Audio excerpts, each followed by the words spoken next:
Hello everybody, this is Hammer Striker here. Springfield Armory lent us a XDm Elite 4.5 Tactical, which comes with a threaded barrel and it's also optics ready. So of course I've got to put an optic on it. I've got this Vortex Venom that I keep around for putting on optics ready pistols that we borrow or get, they're going to use temporarily.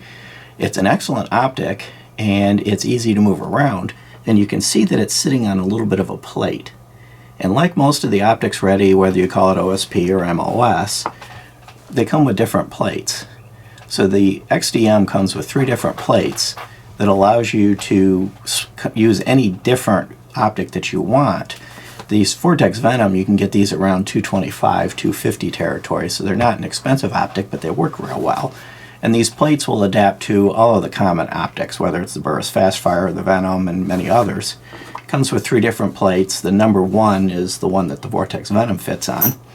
This is the original plate that was on there, and you'll see they all have a cutout in it for the loaded chamber indicator that protrudes, so that still functions and it won't jam. Of course you can't see it when the optic's in place. It comes with the wrench that you need to operate all of the different screws, and it comes with a nickel bag of screws.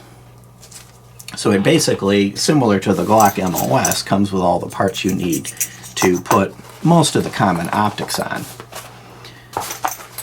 So let's look at the actual view. Now, cameras don't focus well. Let me get rid of this box too. Cameras don't focus well on red dots. So the dot is actually a very nice, sharp, easy to see dot. It's not that big, flared out, sun-looking thing that the camera shows. And that's just the nature of red dots in cameras. They work with eyes, not so much with cameras. There's a number of adjustments. There's about 10 different brightness level adjustments as well as automatic.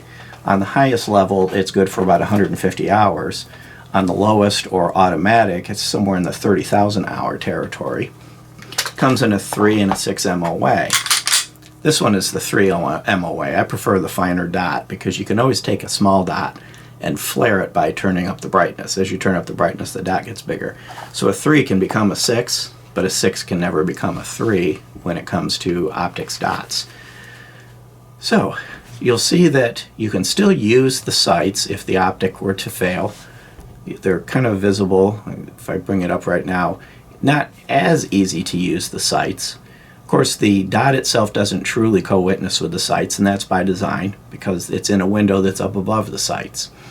But with the optic on, if the optic were to fail, you can still fall back to using the sights because they're suppressor height. And of course, with a suppressor on here, with the optic being a little higher up, you're going to have no problem whatsoever clearing it. Though Vortex Venom is nice in that they're parallax free almost throughout the whole window. I'm moving it kind of around. Throughout almost all of the window except the very edge. You can see it started to suddenly move when I got up by that very far corner. But anywhere in the middle at 3/4 or so of the window, they're going to be parallax free. The gun ran absolutely flawlessly with the red dot on it. The red dot worked flawlessly on the gun. So they played nicely with each other. The red dot, it only weighs 1.1 ounces. The plate is kind of an inconsequential change. It's a hair heavier than the base plate that came with it, but not by enough to make a difference. But the XDM was perfectly reliable with an extra ounce and change of weight reciprocating on the slide. Didn't slow it down, didn't make it hang up, it just worked, which doesn't surprise me with the XDMs. These tend to be absolutely reliable guns. Once I had the thing zeroed in, it was easy to pull very nice groups with it. And it was easy to bring the gun up, acquire the dot, line it up with the target, and fire. I actually found the red dot easier to use than the factory sights simply because they're blackout sights. And I just don't see blackout sights quite as well as maybe somebody else would. So being able to put a red dot on this really makes it the perfect package. Red dot on this end, something quiet on that end, and you've really got a perfect combination. And we are going to do a video where we're going to include this in it with a few others that we did, where we're going to show running various pistols with suppressor. We've got an Osprey 45 that we're going to show on this. The tactical pistol arena is kind of ramping up. You're starting to see red dots on more and more different guns. You're seeing optics ready setups on more and more different guns. Threaded barrels becoming a little more popular, and these extended mag wells are starting to become a thing. What you do tend to find, however, is that a gun has one or two of the features at most. It's getting rare so far to see a gun with all three features. So you've got the mag well. Don't like the mag well, pop out the pin, drop the mag well off. Now you don't have the mag well. You've got the threaded barrel, 1/2 by 28, so it's a standard thread, so it will work with most cans. And then the optics ready that will take any pretty much standard red dot, so you're not locked into a particular brand. You know, 6 Hour, for example, they make nice guns. They make an optics ready version of a couple of their guns, and it works with their red dots. They don't come with plates and various things to change them to others.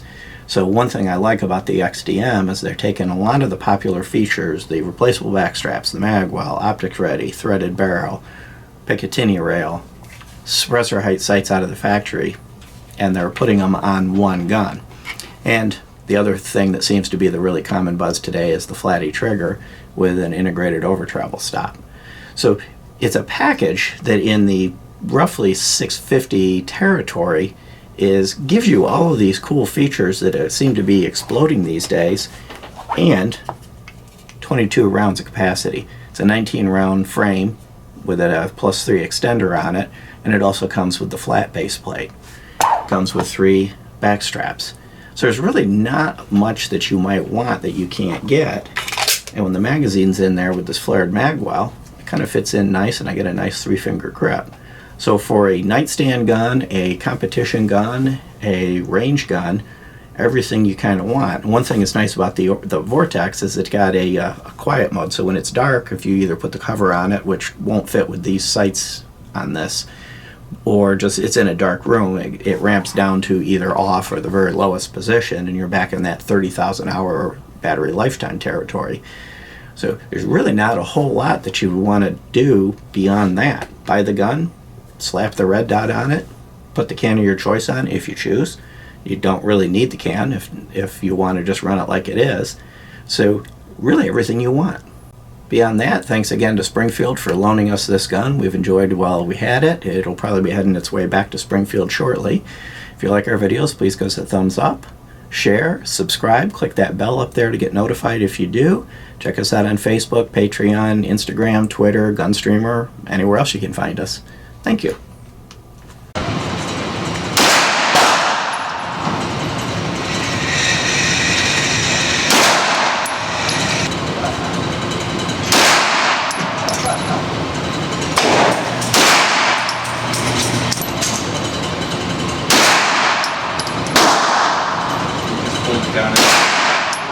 You just pulled it down and it did that, or?